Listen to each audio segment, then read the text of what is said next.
은혜를 부어 주실 줄 믿습니다. 우리가 무엇을 자랑할까라고 염려하는 현대 그리스도인이 많을 줄 모릅니다. 그러나 여러분, 우리의 자랑은 우리의 고난을 대신 짊어지신 예수 그리스도 십자가인 줄 믿습니다. 너무 초보적인 질문일까요? 예수님은 누구실까요? 여러분, 예수님이 누구신가라고 하는 질문을 여러분이 받는다면 예수님은 과연 어떤 분이라고 여러분이 대답하시겠습니까? 먼저 우리가 생각할 것은 인류 역사상 예수님을 가장 많이 닮은 사람이라는 평가를 받은 사람이 있습니다. 누구지요? 사도 바울입니다. 그가 왜 그렇게 예수님을 가장 많이 닮은 사람이라고 평가를 받게 될까? 그가 부활하신 예수님을 구주로 영접하고 복음을 전하던 1세기 때 전 세계를 향해 충격을 던져 주었습니다. 바울이라고 하는 사람을 생각할 때 그가 유대인이잖아요.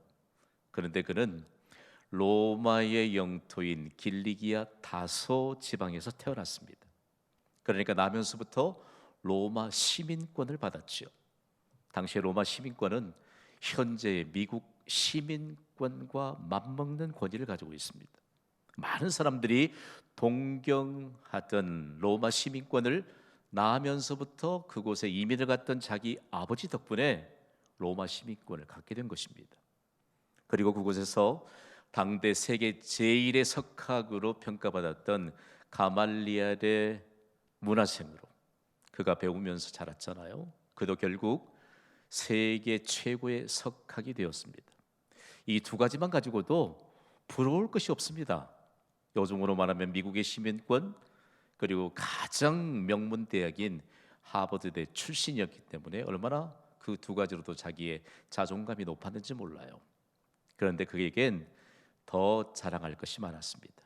사실 세상적인 배경이 되어서 부러울 것이 없이 세상을 살았던 그가 어느 날 부활하신 예수님을 구주로 영접합니다. 그리고 꼬꾸라집니다. 그리고 자신이 자랑스럽게 내세웠던 모든 것들을 배설물로 여긴다고 고백합니다. 충격이죠. 여러분이 그래도 소중하게 여기는 것들이 많은데 바울처럼 부활하신 예수 그리스도를 만난 이후에 그것을 배설물로 여길 수 있는 믿음의 고백이 있을까? 그러면서 자신의 평생 동안 자랑거리가 바로 예수님이신 십자가인 것을 고백하게 될 때 놀랍도록 세상을 충격 안에 몰아넣었습니다. 왜 그랬을까? 그는 홀로 자신이 세계 최고의 석학으로 쌓았던 지식 하나만 가지고도 어디를 가든지 환영을 받았습니다. 바울이 가면 어디에서든지 강단을 마련해주고 우리를 위해 제발 강연해달라 사정했던 그런 아주 유능한 인물이었습니다. 그런데 그가 깨닫습니다.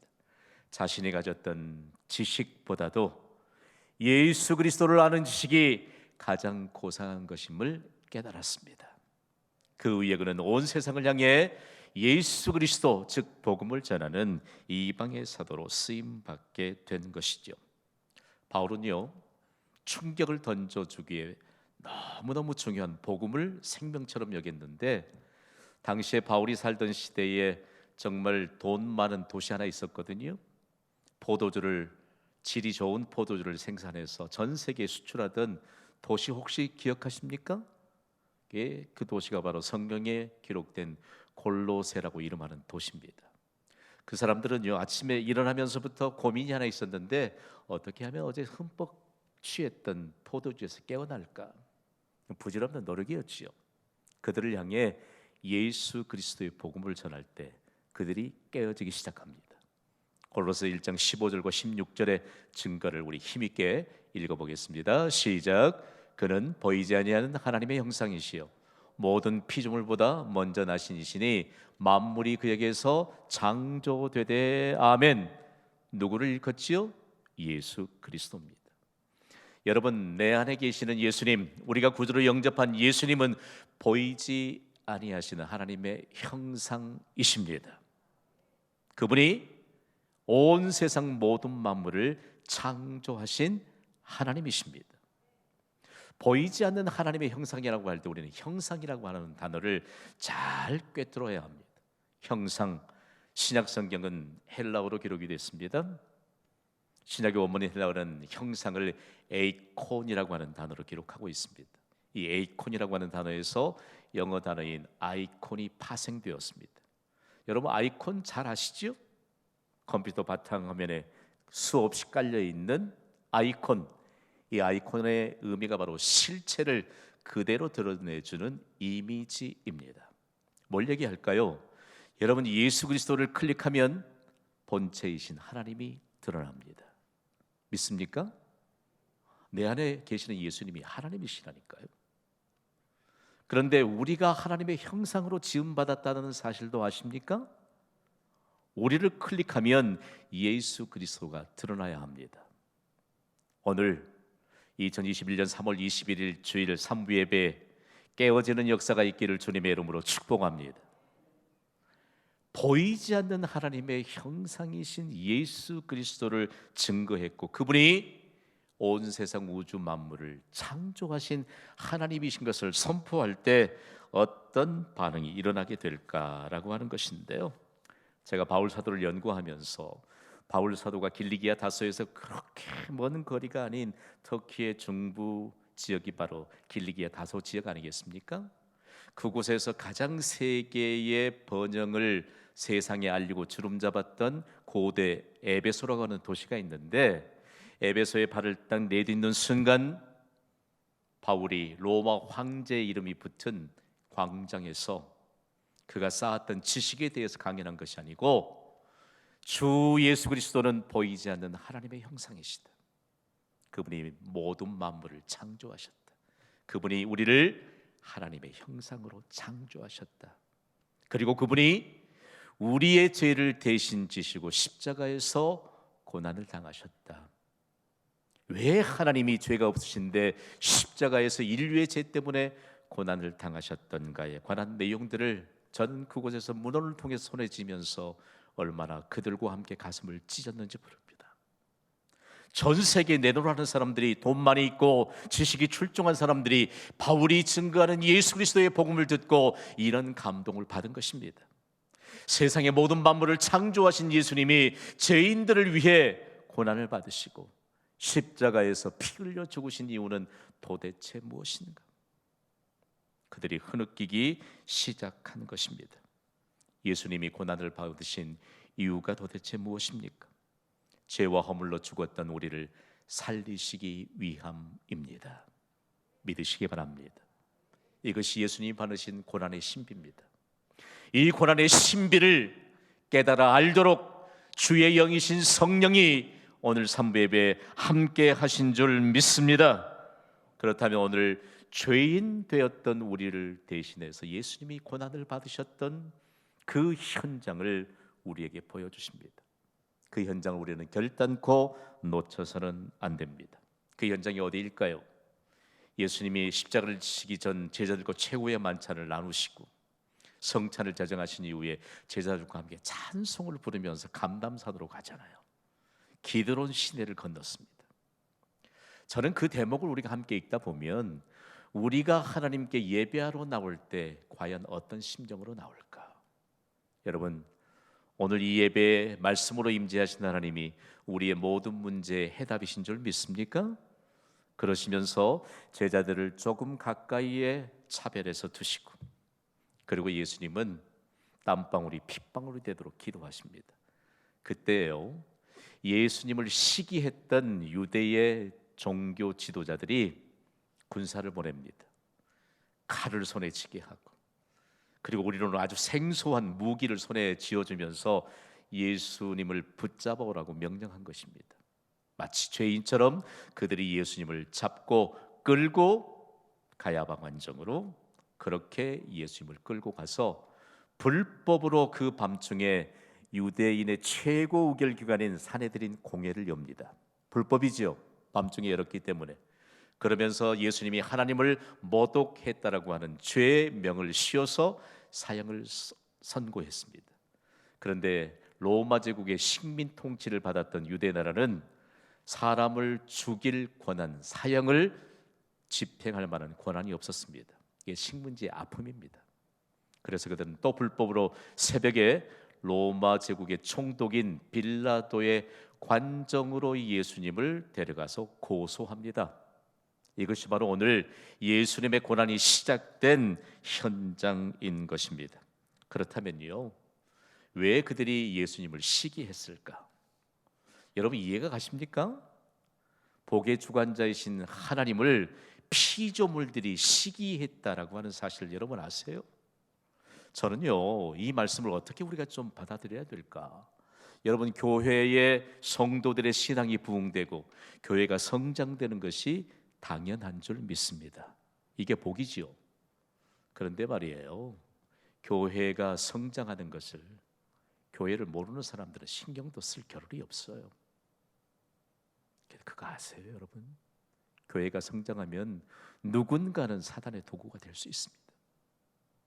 그러면서 교회의 성장을 가로막고 있는 이 상황이 오늘 예수님의 고난이 시작된 이 현장과 맞물리면서 교회는 지난 수세기 동안 교회가 당면한 과제들을 풀어내는데 해답을 가질 수 있었습니다. 그런데 여러분, 로마 제국이 하나님 없이 사는 나라 아니에요? 그러니까 유대인들이 예수님이 하나님을 모독했다, 이런 제목으로는 예수님께 사형을 선고할 수가 없습니다. 하나님을 모르잖아요. 하나님과 상관없는 사람들이기 때문이지요. 그래서 로마 제국을 조금 충동질하기 위해서 로마 제국이 가장 싫어했던 유대인의 왕이라는 제목을 씌웠습니다. 여러분, 유대 나라를 로마 제국이 통치하기 때문에 유대 나라의 왕은 누굽니까? 당시의 정서로 보면 로마의 황제입니다. 그런데 유대인의 왕이라고 그렇게 담대하게 선언했다라고 하는 제목을 씌우니까 로마 제국에는 눈의 가시 같은 것입니다. 여기에 유대인의 왕이라고 하는 제목은 어떤 의미가 있을까? 유대인의 왕이라는 제목은 로마 황제를 거부하고 새로운 나라를 건설하려는 정치적 그리고 군사적 죄인으로 몰아세우기 위한 명분이었습니다. 얼마나 유대 종교 지도자들이 교모한가를 보십시오. 그러니까 로마 황제의 명을 받아서 유대 나라를 통치하던 빌라도 총독이 발끈했을 것이 분명합니다. 그러면서 그들이 고소한 대로 예수님께 이렇게 묻습니다. 내가 유대인의 왕이냐? 빌라도 총독이 이렇게 물었던 것은 이런 함정이 있는 것이죠. 대답하기만 하면 내가 로마에 대한 정치적인 그리고 군사적인 죄인이냐에 대한 함정이 거기에 있는 것입니다. 예수님이 그렇다고 대답하면 절대적으로 예수님께 불리합니다. 예수님이 십자가에 처형받도록 선고를 당할 위험이 100%입니다. 그럼에도 불구하고 예수님은 내 말이 옳도다라고 말합니다. 여러분, 우리는 이 상황 가운데서 과연 우리에게 무엇떤 메시지를 예수님이 주실 것일까요? 그런데 오늘 본문을 읽어보면 참 앞뒤가 맞지 않습니다. 로마 총독인 빌라도가 유대인의 왕으로 정치적인 군사적인 반란을 일으킬 주동자로 고소를 받긴 했는데 그의 손에는 무기 하나 없습니다. 그리고 그에게는 군사를 일으킬 만한 군대 한 명도 없습니다. 그러니까 그들이 시기한 나머지 고소했다는 것을 압니다. 그렇다면 과연 유대 총독인 빌라도는 올바른 판결을 했을까요? 모든 것을 다 알면도 불구하고 빌라도는 올바른 판결을 하지 못합니다. 이때 궁지에서 벗어날 궁리를 하는데 유대인들에게는 명절이 되면 죄수 한 사람을 놓아주는 전례가 있었습니다. 그러니까 자신들이 가두어 두었던 가장 흉악한 범죄자인 바라바라고 이름하는 한 사람을 떠올립니다. 성경은 이 사람에 대해서 기록하기를 로마 제국을 향해 민란을 일으켰다, 소요를 일으켰다, 그리고 소요를 일으키는 중에 사람까지 죽였던 살인자였던 것을 소개하고 있습니다. 여러분 생각해요. 살인자요 밀란을 일으켰던 바라바를 놓아줄 것이냐, 아니면 죄가 전혀 없는 예수를 놓아줄 것이냐 라고 빌라도 총독이 물어본다면 여러분은 뭐라고 대답하시겠습니까? 대답 안 하실랍니까? 입장이 매우 곤란하십니까? 우리 같으면 예수를 놓아주라고 크게 외쳤을 것입니다. 그런데 무리들은요 전혀 뜻밖의 이렇게 반응하고 있습니다. 오늘 본문이 마가복음 15장 11절 말씀입니다. 함께 읽어보시죠. 시작. 그러나 대제사장들이 무리를 충동하여 도리어 바라바를 놓아달라 하게 하니. 아멘. 종교 지도자들은 사실상 국가 지도자들입니다. 그런데 무리들을 충동시킵니다. 또 한 가지 입장 곤란한 질문 한번 할까요? 충동질을 한 지도자들이 나쁩니까? 충동을 당한 무리들이 나쁩니까? 둘 다 나쁘죠. 둘 다. 누가 더 나쁩니까? 충동질을 한 지도자들이 훨씬 나쁘죠. 여러분, 오늘 이 시대에도요, 우리가 사는 시대를 잘 조명해 보시기 바랍니다. 우리는 너무 많은, 정말 별로 쓸 것이 없는 자료들을 너무 많이 공유하고 있습니다. 여기에 편승해서 팩트 체크, 사실 확인을 하지 않고도 너무 많은 말을 해요. 그리고도 아니면 쏘리 한마디 하면 됩니까? 그리스도인은 그렇게 살면 안 됩니다. 절대로 안 됩니다. 분명한 사실을 확인하고서라도 우리는 하나님 앞에 이 말 한마디에 어떤 파장이 일어나게 되고 이 한마디에 어떤 책임을 져야 할 것인가를 깊이 생각해야 합니다. 예수님이 그 고난의 현장 가운데서 예수님은 잠잠하셨습니다. 우리 같으면요, 세상에 예수님은 순간 온 세상 모든 천지를 완전하게 장악할 수 있는 하나님의 군대를 동원할 수 있는 하나님이십니다. 그럼에도 불구하고 예수님은 잠잠하셨습니다. 그래서 오히려 빌라도 총독이 전혀 뜻밖의 반응하고 있는 무리들에게 다시 묻습니다. 도대체 이 예수라고 하는 사람이 지은 죄가 무엇이냐? 너희의 대답에 대해서 다시 한번 묻게 될 때 그들은 더 큰 소리로 이렇게 말합니다. 그를 십자가에 못 박게 하소서. 예루살렘 거리에서요, 군중들이 외쳤던 이 소리를 좀 기절에 담아보기 위해서 과거에 그 생생했던 문헌들을 함께 읽어보면 예루살렘이 온통 천지를 뒤흔들듯한 그런 큰 목소리로 함께 외쳤습니다. 온 세상을 구원하시기 위해 사람의 몸을 입고 오신 예수님, 인간의 생사화복을 주관하시는 예수님, 예수님의 이름만 불러도 구원받고 하나님이 약속하신 복을 누릴 수 있는 그 예수님, 어제나 오늘이나 영원토록 동일하게 우리에게 은혜를 베푸시면서 우리를 죽기까지 끝까지 사랑하시는 그 예수님을 십자가에 못 박게 하소서. 생각 한번 해보십시오. 어떻게 예수님의 피조물 들인 인간이 이렇게 악해질 수 있단 말씀입니까? 이 말을 들은 빌라도 총독은 조금 깨달았을까요? 그렇지 않습니다. 오늘 본문 마가복음 15장 15절의 증거는 이렇습니다. 함께 읽습니다. 시작. 빌라도가 무리에게 만족을 주고자 해요 바라바는 놓아지고 예수는 채찍질하고 십자가에 못 박히게 넘겨주니라. 아멘. 빌라도 총독이 바라바와 예수를 동일선상에 두고 예수를 놓아주라 그러면 자신의 판결이 옳다는 것을 이처럼 만방에 알릴 수 있는 것을 기대했지만 그도 역시 무리에게 만족을 주기 위해서 올바르지 못한 판결을 내렸습니다. 이때부터 예수님은 심한 채찍질을 당하고 참혹한 고난을 받게 된 것입니다. 여러분, 본디오 빌라도라고 하는 로마 총독의 이름, 여러분은 그걸 무의식 중에도 아마 기억하고 있을걸요. 우리의 신앙 고백인 사도신경의 이런 고백을 보십시오. 우리 함께 암송해 볼까요? 시작.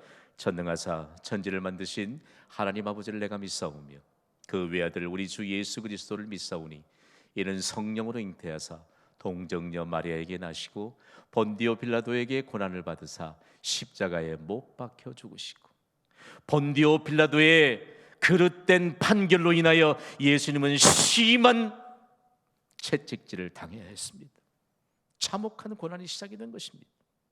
빌라도는 두고 불명예스러운 이름으로 사람들 입에 오르내립니다. 그런데 여러분 참 신비하잖아요. 빌라도의 잘못된 판결, 불명예스러운 이름으로 계속 사람들의 입에 오르내리면서 신앙 고백을 통해서 깨닫는 사람이 많습니다. 여러분, 생명 같은 여러분의 믿음을 잘 간직하시기를 주님의 이름으로 간곡히 부탁을 드립니다. 믿음을 잘 간직하지 못하면 평생 동안 여러분의 이름이 불명예스럽게 입에 오르락 내리락 합니다. 저는 하나님이 맡겨주신 이 공동체를 위해 기도할 때 어린아이들부터 장년에 이르기까지 주님의 행복한 공동체인 경신교회를 거쳐가는 모든 영혼들마다 명예스러운 이름이 사람들의 이름에 믿음의 역사로 오르고 내리게 하여 주시옵소서. 이게요 간절한 부르짖음의 소망의 기도예요. 소망의 기도예요. 그런데 본디오 빌라도는 알면서도 잘못된 판단을 내리게 된 것이지요. 중요한 내용입니다.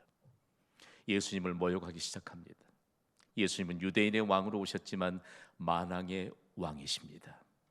유대인의 왕이라고 하는 것은 우리가 믿음에 관한 내용으로 이해하자면 이스라엘을 하나님이 선택하시고 세계 모든 민족과 열방 모든 나라들을 하나님이 통치하신다고 선포하신 것입니다. 오늘 산부 예배자에게 묻습니다. 세상 모든 나라를 통치하신 분이 예수 그리스도이신 줄 믿습니까? 이 사실을 우리가 증거해야 합니다. 삶으로 증거해야 합니다. 오늘 우리가 이 예배를 나오기 위해 예수 그리스도가 온 세상을 통치하시는 하나님이신 것을 예배 자리로 나오시면서 우리의 삶으로 보여준 것입니다. 그런데 어찌된 일인지 현 시대를 사는 그리스도인들이 우리의 기능을 다하지 못합니다. 오늘 이 말씀을 우리가 좀 더 깊이 묵상하면 너무 마음이 미어집니다. 만왕의 왕이신 예수님을 로마의 병사들이요 아주 모욕적으로 왕권에 관한 모든 것을 가지고 모욕을 줍니다. 왕에게 입혔던 자색 옷을 입히고 그리고 왕이 들었던 갈대 지팡이, 우리는 홀이라고 하는 이 단어로 더 쉽게 다가오고 있는데, 왕이 들었던 갈대 지팡이를 가지고 예수님의 머리를 때립니다. 그리고 예수님의 얼굴에 침을 뱉습니다. 몹쓸 사람들. 그런데 왜 유대인의 왕이냐고 놀리면서 그들이 왜 예수님의 얼굴에 침을 뱉었을까? 고대에는요 왕을 존경하는 의미로 자신의 침으로 이 왕의 발을 닦아주는 관습이 있었거든요. 그런데 그것을 아주 모욕적으로 얼굴에 뱉으면서 왕이신 예수님을 조롱했던 것입니다. 차마 여러분 눈뜨고 볼 수 없는 상황입니다. 예수님께 채찍질을 했을 때 그 채찍은 어떤 것이었을까? 가죽끈 몇 갈래로 만들어진 이 채찍 끝에요 짐승의 뼈 조각을 매달았습니다. 그리고 납 조각을 매달았습니다. 채찍을 한번 내리쳐서 들어올리는 순간 예수님의 살점이 떨어져 나갑니다. 온몸이 피투성이가 됩니다. 누구 때문에 예수님이 그 고난을 당해야 될까? 용서받지 못할 죄인인 우리의 죄를 대신해서 예수님은 참혹한 고난을 받으셨습니다. 예수님이 받으셨던 고난을 한 장의 사진에 다 담아낼 수 있습니다. 다 담아낼 수 있습니다. 우리는 용서받을 수 없는 죄를 가지고 태어났습니다. 아멘. 우리에겐 기다리는 것은, 예고된 것은 지옥 형벌입니다. 영원한 지옥 형벌입니다. 그러나 예수님이 대신 받으신 그 고난으로 말미암아 고난의 신비는 죄인된 인간을 구원해 주시는 놀라운 하나님의 구원으로 온 세상에 드러나게 된 것입니다. 예수님의 고난, 인류의 구원을 위한 예수님의 고난. 그런데 성경은 놀랍게도 예수님의 고난이 이미 예수님이 탄생하시기 전 이사야 선지자를 통해서 예언되었다는 사실입니다. 이사야 53장 5절의 증거를 우리 함께 읽습니다. 시작. 그가 찔림은 우리의 허물 때문이요 그가 상함은 우리의 죄악 때문이라. 그가 징계를 받음으로 우리는 평화를 누리고 그가 채찍에 맞음으로 우리는 나음을 받았도다. 아멘. 예수님이 이 땅에 사람의 몸을 입고 오시기 전 700년 전에 이미 성경에 예언되어 있습니다. 이사야 53장 5절 말씀이 미래에 이루어지실 것이다, 미래형으로 기록되어 있습니까? 아니면 이미 과거에 완성된 과거형으로 기록이 되어 있습니까? 과거형입니다. 하나님의 약속이 기록된 성경은 반드시 이루어집니다. 중요합니다. 여러분, 성경을 부지런히 읽고 믿음으로 받으시기를 주님의 이름으로 부탁을 드립니다. 성경은 반드시 이루어지는 하나님의 약속이에요. 성경을 읽다가 질병이 고침받기를 주님의 이름으로 축복합니다. 성경을 읽다가 우리의 힘으로 할 수 없는 어려운 공경들이 해결되기를 주님의 이름으로 축복합니다. 저는 믿습니다. 예수님이 받으실 고난의 신비가 예수님을 통해서 그대로 이루어지고 있다는 사실입니다. 그럼에도 불구하고 예수님은 한마디 말씀도 하지 않으셨습니다. 그 참혹한 고난에 예수님이 하나님이 결정하신 그 고난을 그대로 십자가를 통해서 온 세상에 보여주신 것입니다. 왜 그랬을까? 여러분, 예수님은 만왕의 왕이신 자신이, 하나님이신 자신이 모욕을 당하고 고통을 당하는, 고난을 당하는 것보다도 자신의 고난으로 말미암아 인류가 구원받는 것이 더 중요했기 때문입니다. 여러분, 우리가 중요하게 여기는 것은 무엇입니까? 보석입니까? 명예입니까? 아니면 혹여 부모님을 향해서 동산과 부동산을 물려주기를 바라는 여러분의 간절한 마음입니까? 우리가 예수 그리스도의 고난으로 받은 구원이 가장 중요한 줄 믿으시기 바랍니다. 오늘 이 예배에 얼마나 큰 하나님의 은혜가 임할까? 예수님이 받으신 고난의 신비를 알면 어떤 은혜가 우리에게 임할까? 예수님이 받으신 고난의 신비를 알면 그 어떤 고난도 이겨낼 수 있습니다. 하나님은 성경에 이미 고난에 대해서 말씀하셨습니다. 고난당한 것이 내게 유익이라고 하나님이 말씀하셨습니다. 다음으로 하나님은 고난 속에서 우리를 건져주시겠다고 약속하셨습니다. 다음으로 하나님은 고난의 과정을 통과하면 더 큰 축복이 있다고 약속하셨습니다. 그렇다면 고난당하는 것이 우리에게 과연 유익일까요? 여러분, 하나님은 고난 속에서 우리를 건져주실까요? 만약에 우리가 고난의 과정을 통과하면 더 큰 축복이 있을까요? 아멘입니다. 이 비밀을 오늘 우리에게 전수받도록 하나님이 이 예배에 우리를 부르셨습니다. 만약에 이 비밀을 전수받지 못한다면 우리의 믿음은 껍데기에 불과할 것입니다. 중요한 내용, 제가 서두에 가장 당대 최고의 석학이었던 바울 얘기를 시작했습니다. 우리나라에도요, 바울처럼 최고의 석학으로 인정받았던 사람이 있습니다.